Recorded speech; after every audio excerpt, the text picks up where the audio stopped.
Make Money. General Manager Al DeMarco, a regular contributor on Fox Sports, MSNBC, and Comcast Sports TV, brings over 25 years of handicapping experience to the table.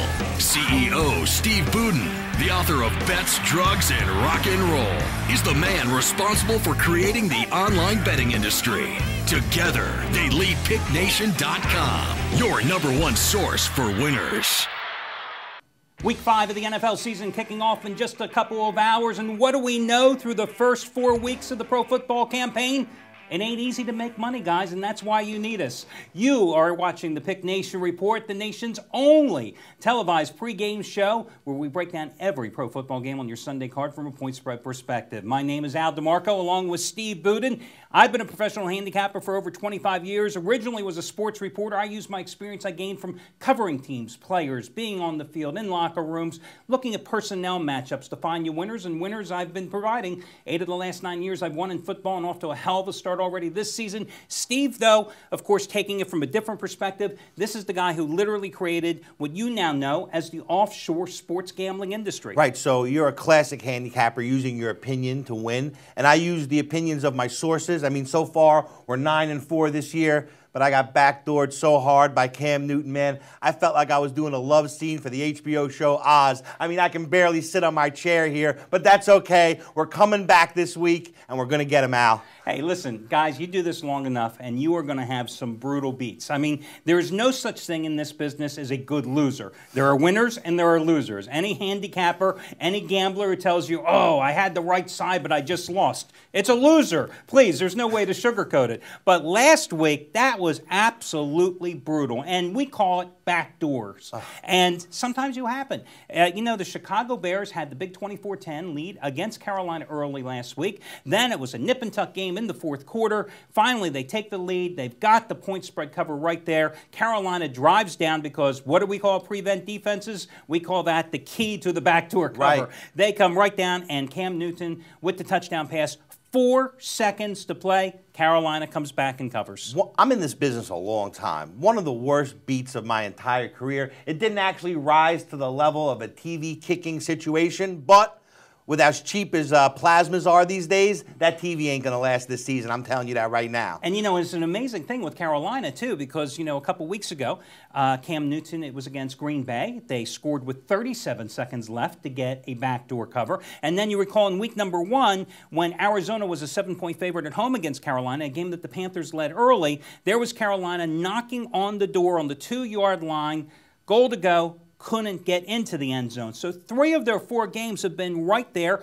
The other one, they had to come back for a late score to get the winning cover at home. Certainly a different story in 1 year. Yeah, I mean, this is a Carolina team that last year was 4-12 against the spread. And guys, those are some of the things we're going to be talking about today. In about 5-6 minutes from now, we're going to have handicapper Trace Adams, who joins us every week here on Pick Nation, to break down and give us his selections on 3 games. We're also going to be talking in our second portion of this show about 15 minutes from now on how you have a free chance to win $300 of my money by beating me and hundreds of thousands of you out there in fantasy football. All that and more coming up in this edition of the Pick Nation Report. And, of course, we've got 2 marquee games on the card today, as we're going to be later. Big games later, breaking down that little AFC East clash between the Jets and the Patriots, and the Sunday night game, Packers and Falcons. You know what happened last year in those two. Falcons won the regular season meeting by 3. Packers came back and kicked their you-know-what in the postseason to advance in the to the Super Bowl. So, guys, that's where we're going to go. But let's first start with one of the worst games on the board.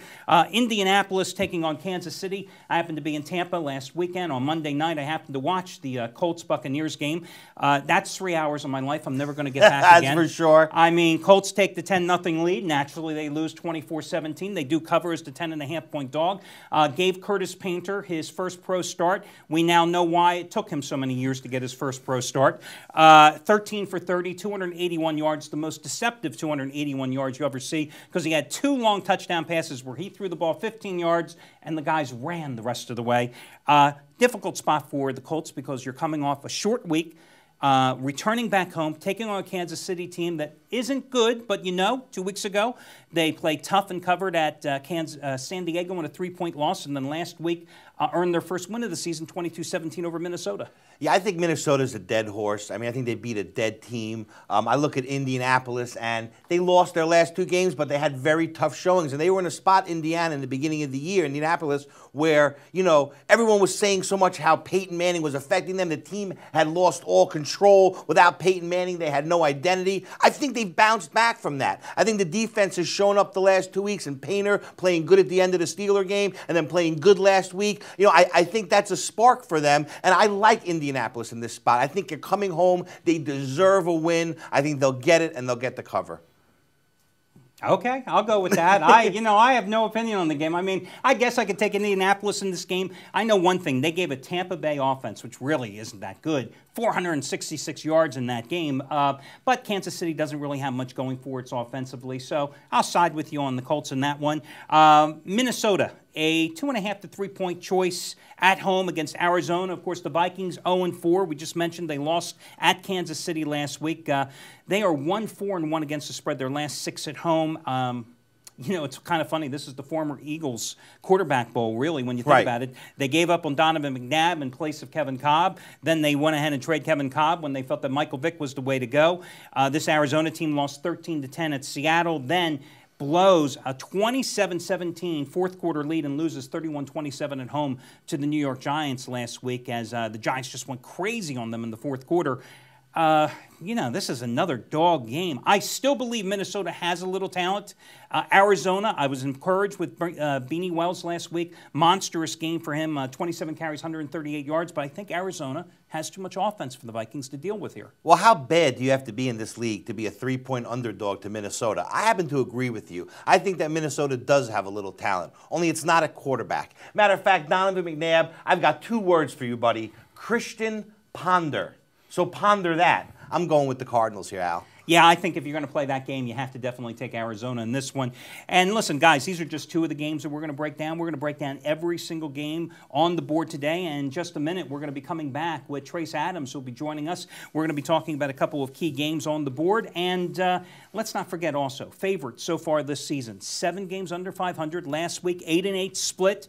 Home teams, 3 games under 500 on the season. And, Steve, as we know, people love to bet the chalks, and they love to bet those home teams. And if that's what you've been doing through the first 4 weeks, guys, you have not been making money. And that's why you've got to watch this show every single week, the Pick Nation Report, which is also available in its entirety at picknation.com. We'll be back in just a minute. Want to save over $600 today? Want to get the plays of all 10 picknation.com handicappers today for free? I'm talking over $600 of football action free today, no strings attached. Hi, everyone. Al DeMarco here, General Manager of the world's largest online sports gambling community, picknation.com. Right now, you can get the plays of all 10 handicappers at picknation.com for free simply by using our one-day free all-access pass. And free really means free. Just go to picknation.com, click on the free one-day all-access pass, and you'll get all the plays of all 10 handicappers for free today. That's over $600 of action on the house. Why am I doing it? Because I'm that confident that I've built a staff of the nation's premier handicappers,